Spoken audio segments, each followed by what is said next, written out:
আসসালামু আলাইকুম এভরিওয়ান, কেমন আছো সবাই? আশা করি সবাই অনেক অনেক ভালো আছো। তো সবাইকে স্বাগতম জানাই আমার সি প্রোগ্রামিং প্লেলিস্টের ফার্স্ট ভিডিওতে। তো আজকের ভিডিওতে আমরা দেখব প্রোগ্রামিং কি, আমরা কেন প্রোগ্রামিং শিখব, তারপর সি প্রোগ্রামিং কি, তারপরে সি প্রোগ্রামিং এর ইতিহাস এবং কেন আমরা সি প্রোগ্রামিংটা শিখব। তো আমাদের যে কোনো প্রোগ্রামিং ল্যাঙ্গুয়েজ শুধু অনলি প্রোগ্রামিং ল্যাঙ্গুয়েজের জন্য না, যে কোনো কিছু শেখার ক্ষেত্রে অবশ্যই আমাদের আগে জানা উচিত যে সেটা আমরা আসলে কি জন্য শিখব বা সেটা আমরা ফিউচারে কি কাজে ব্যবহার করতে পারবো। তাহলে আমরা বিষয়টা শিখতে আগ্রহ পাবো। তাই এই পার্টটি আমি রেখেছি যেখানে আমরা টুকটাক ইতিহাস বা থিওরি টাইপের বিষয়গুলো দেখব। তবে চিন্তা কিছু নেই, এইগুলো মাথায় রাখার প্রয়োজন নেই।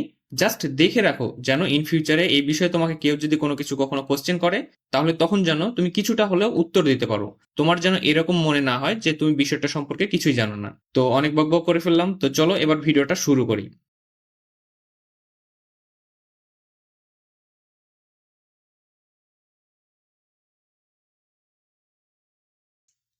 তো সবার প্রথমে আমরা দেখব প্রোগ্রামিং কি। তো প্রোগ্রামিং হলো একটি প্রক্রিয়া যেখানে আমরা কম্পিউটারকে কোনো কাজ করার নির্দেশ লিখে দিই। অর্থাৎ কি, আমাদের কম্পিউটার কিন্তু নিজে নিজে কোনো কাজ করতে পারে না। তাকে দিয়ে কিছু করাতে হলে আমাদেরকে অবশ্যই সেটার বিষয়ে তাকে ইনস্ট্রাকশন দিয়ে সেটা শেখাতে হবে, তারপর সে ওই কাজটা করতে পারবে। আর এই শেখানোর কাজটা আমরা করে থাকি প্রোগ্রামিং ল্যাঙ্গুয়েজের সাহায্যে। অনেকটা এমন যে ধরো তুমি বাংলাদেশ থেকে বাইরের কোনো একটি কান্ট্রিতে ঘুরতে গেছো, এখন সেখানে তো কেউ তোমার ভাষা বুঝবে না। এখন যদি তুমি সেখানকার মানুষদের সাথে কথা বলতে চাও বা তাদের সাথে কমিউনিকেশন করতে চাও, তাহলে তোমাকে কি করতে হবে? তাদের ভাষা জানতে হবে। তাহলে তুমি তাদের সাথে কথা বলতে পারবে বা কমিউনিকেশন করতে পারবে। ঠিক তেমনই কম্পিউটার আমাদের ভাষা বোঝে না, কম্পিউটার বোঝে তার নিজের ভাষা। আর আমরা সেই কম্পিউটারের ভাষাকে বলে থাকি প্রোগ্রামিং ল্যাঙ্গুয়েজ। তো আমরা এই সিরিজে প্রোগ্রামিং ল্যাঙ্গুয়েজ হিসাবে সি প্রোগ্রামিং ল্যাঙ্গুয়েজ শিখব। তো এখন কম্পিউটারের ল্যাঙ্গুয়েজের বিষয়ে আরো অনেক কিছু জানার আছে। তো ওই বিষয়গুলো আমরা পরের ভিডিওতে বিস্তারিতভাবে আলোচনা করেছি, এই ভিডিওতে এতটুকু জেনে রাখো। এরপর প্রশ্ন হচ্ছে আমরা প্রোগ্রামিং ল্যাঙ্গুয়েজ কেন শিখব। এখন এই সম্পর্কে যদি আমি তোমাদেরকে বিস্তারিতভাবে বলতে বসি তাহলে সারাদিনও বলে শেষ করতে পারবো না কেন আমাদের প্রোগ্রামিং ল্যাঙ্গুয়েজ শেখা উচিত।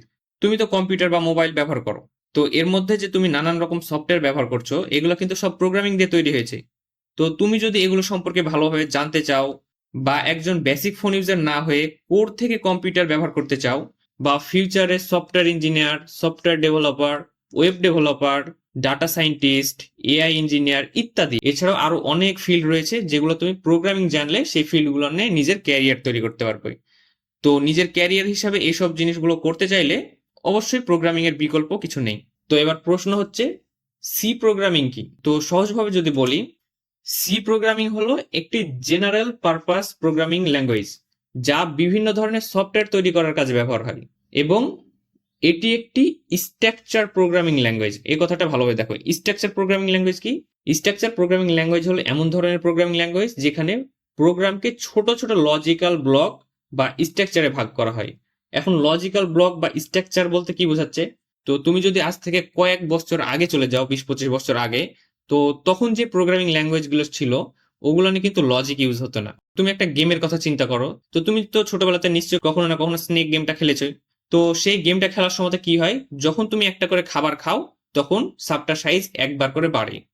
তো এর ফলে কি হচ্ছে, এখানে একটা কন্ডিশন কাজ করছে না, যে কন্ডিশনটা এরকম যে তুমি যখন কিছু একটা খাচ্ছ তখন তোমার সাইজ বাড়ছে। কন্ডিশন কি, যে তুমি একটা জিনিস খেলে তোমার সাইজটা বাড়বে।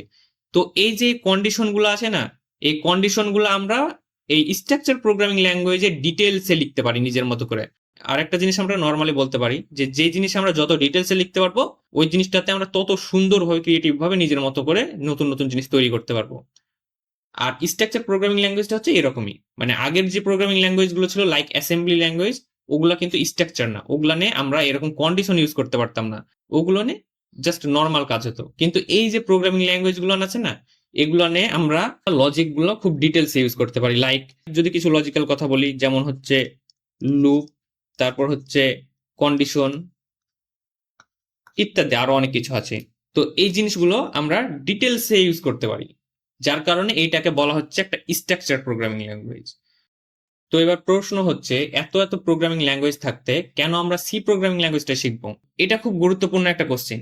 কারণ একটা জিনিস তুমি শিখছো, সেখানে যদি তোমার ডিসিশনটা ঠিক না হয়, সঠিক না হয়, তাহলে তোমার ওই শিখার যে টাইমটা তুমি ওয়েস্ট করছো ওটা পুরোটাই লস। সেজন্য এটা অবশ্যই ভালোভাবে তোমার জানা উচিত। তো আমাকে যদি কেউ জিজ্ঞাসা করে, ভাইয়া আপনার এতদিনের অভিজ্ঞতা থেকে কোন প্রোগ্রামিং ল্যাঙ্গুয়েজটি শেখার পরামর্শ দিবেন আপনি, তাহলে আমি এক কথায় চোখ বন্ধ করে বলবো, তুমি যেই ল্যাঙ্গুয়েজটাই শিখো না কেন, সবার প্রথমে সি প্রোগ্রামিং ল্যাঙ্গুয়েজটা ভালোভাবে শিখো, দেন তুমি অন্য প্রোগ্রামিং ল্যাঙ্গুয়েজে শিফট করো। কারণ সি প্রোগ্রামিং ল্যাঙ্গুয়েজ হচ্ছে সবচেয়ে পুরানো কোর প্রোগ্রামিং ল্যাঙ্গুয়েজ।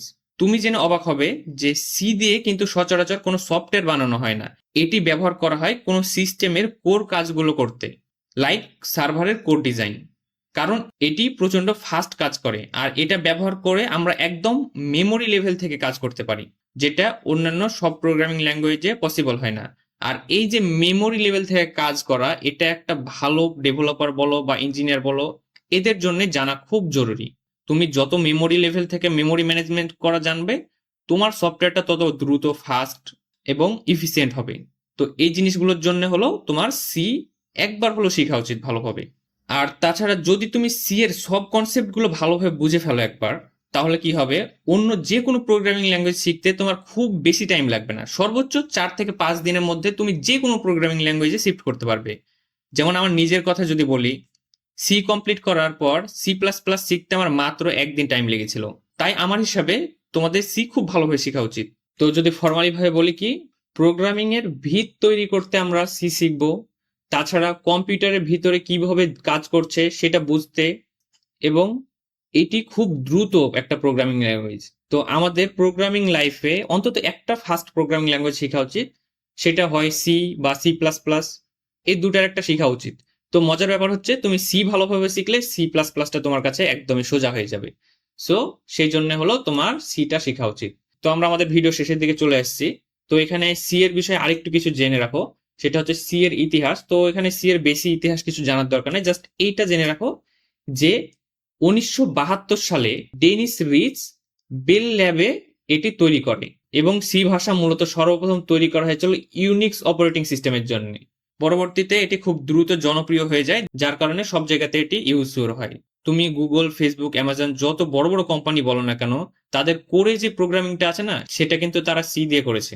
তো এই ছিল আমাদের আজকে সি এর উপর ভিডিও। তো আশা করি তোমাদের ভিডিওটা ভালো লেগেছে। তো যদি ভিডিওটা ভালো লেগে থাকে তাহলে অবশ্যই একটা লাইক করে দিতে পারো। আর যদি কারো কোথাও কোনো কিছু বুঝতে অসুবিধা হয়ে থাকে, তাহলে নিচে কমেন্ট করে জানাও, আমি সেটার অ্যান্সার দেওয়ার চেষ্টা করব। আর যদি তুমি চ্যানেলে নতুন হয়ে থাকো, তাহলে পরবর্তী ভিডিওগুলো যেন মিস না করে ফেলো, সেই জন্য অবশ্যই চ্যানেলটিকে সাবস্ক্রাইব করতে ভুলবে না। তো দেখা হচ্ছে পরবর্তী ভিডিওতে, ততক্ষণ সবাই ভালো থাকো, আল্লাহ হাফেজ।